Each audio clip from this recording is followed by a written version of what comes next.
I saw that. Brick killed a guy. Taika Waititi was revered for what he was able to achieve with the resurrection of Thor's character. Ragnarok was a refreshing break from the serious nature of the first two movies, taking the character in an entirely new direction. Over the course of Ragnarok, Infinity War, and Endgame, one of the MCU's most underdeveloped characters became its most interesting, due in large part to the direction that Taika Waititi took in Ragnarok. After these three films, Thor was squarely in my favorite character spot for the MCU, and I was excited to see where Waititi would take him in Love and Thunder. As it turns out, the well of original ideas seems to have been tapped out after Ragnarok. Love and Thunder felt like a do that again, change nothing type of movie. It had many of the same successful elements as Ragnarok, but it went further into the comedic side of the character Waititi had reorganized. The downside of Love and Thunder is that it did nothing to build on what happened since Waititi's last look at Thor. If you haven't guessed already, here's your spoiler warning for the full movie. This drink, I like it. I know, it's great, right? Another!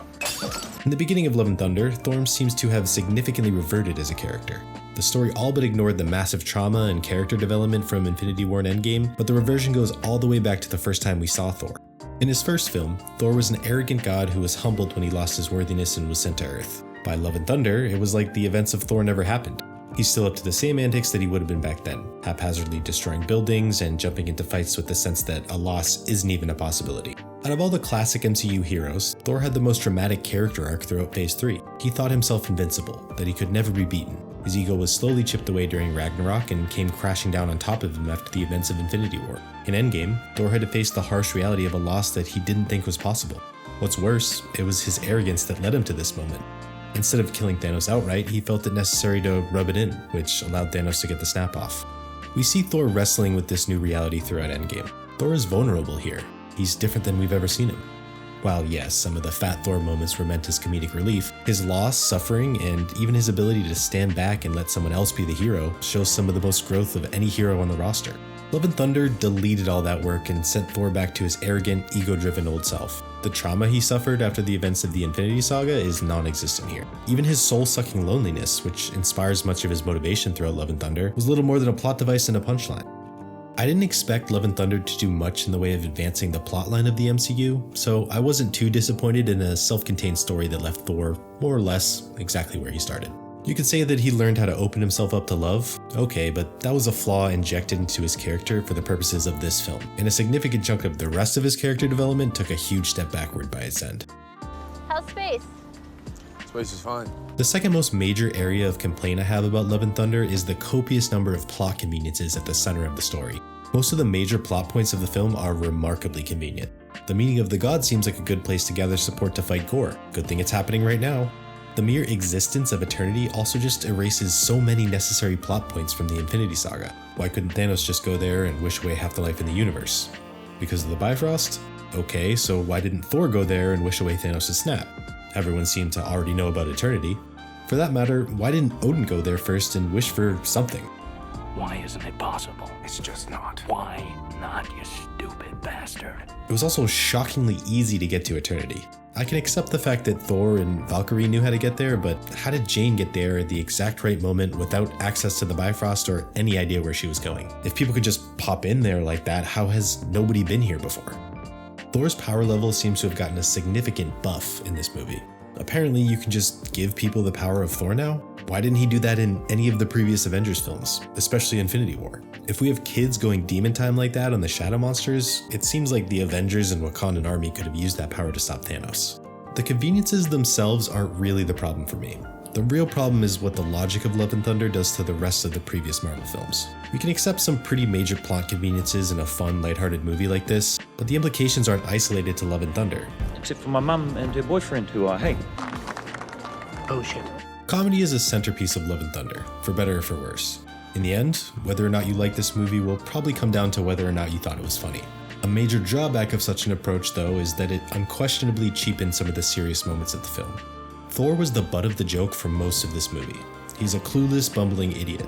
This is the dumbest Thor has ever been, which might make him the dumbest character in the MCU right now. I mean, Drax has more self-awareness than this version of Thor. Nothing goes over my head. My reflexes are too fast. I would catch it. Love and Thunder almost seemed like a parody of a superhero movie. I won't be the first person to say that, and that's because it's true. The film began by poking fun at the MCU's inability to commit to a death of the character, showing how many times Loki has, quote, died throughout the series. It's okay to joke about that, but they went on to do the exact same thing with Korg and even Zeus. Korg's death was a huge shock to me, only for it to be immediately reversed when, apparently, he only needs his face to survive. Another convenient plot detail made up on the fly. What about you? You're made of rocks. Perishable rock. Oh, okay, another one. Go on. Speaking of Korg in the context of comedy, the standout character of Ragnarok seemed to overstay his welcome a bit in Love and Thunder. Korg went into the film as Thor's closest living friend, so it makes sense for him to be a part of the team. They just hammered the funny Korg line button so hard in this one that it started to wear thin. Even during his fake death, which seemed real at the time, he made a callback joke to perishing. We get it. New Zealand accents are hilarious.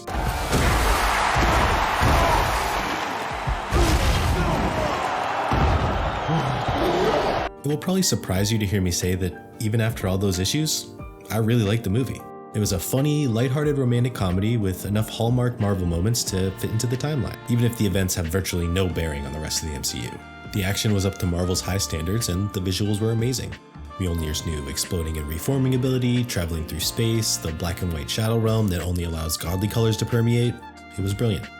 Comedy is subjective, but I thought Love and Thunder was very funny. Every time the goat screamed, it got a laugh out of me. Seeing Thor turned into a harlequin wasn't satisfying as a fan of the character, but it's hard to say it wasn't funny. Christian Bale was fantastic as Gore, as expected. His scenes were a welcome break from the farcical nature of the rest of the film, and I wish we got more of them. I feel like the reason we weren't able to get more gore scenes was an issue that we can only lay at the feet of the first two Thor movies. Thor Love and Thunder had to make us care about Thor and Jane's relationship, a batch of heavy lifting that shouldn't be necessary at this point. It was necessary though, and Love and Thunder did a good job of making the audience emotionally invested. Still, this was precious runtime that could have been spent developing the villain, but again, that's not the fault of Love and Thunder. Thor's new adopted daughter was also a great touch, a character that for the first time is wholly unique to the films. For all the bad things I had to say about Thor's character arc in this movie, his adoption of Love mirrors Odin's adoption of Loki. It's just a nice way to bring Thor's worthiness full circle. I have been falling for 30 minutes! It's easy to be overly critical with a movie like this. There's a lot of stark issues with the film and far more in the way of analysis to be done from that side of the fence. At the same time, I don't want to lose how fun I found this movie. It was a true delight, dumb fun, and dumb fun's okay sometimes. To be honest, I didn't even really care about the massive immersion-breaking plot conveniences of the movie. I quite literally shut off my analytical brain to the point where I didn't even realize how many problems there were until I got home and started writing the outline for this essay. It was fun, and if you loved it, don't let me take that away from you. At the same time, I can't help but take issue with Thor's character version in particular. Taking Thor backwards and making him a bumbling idiot in the process just doesn't sit right with me. Taika Waititi helped make Thor my favorite MCU character, then proceeded to literally and figuratively strip him down and mock him in front of my eyes. You flipped too hard, damn it! Of course, that's just my take. If you disagree, let me know why in the comments. If you made it this far, do me a favor and like the video. Thanks for watching. Stay safe.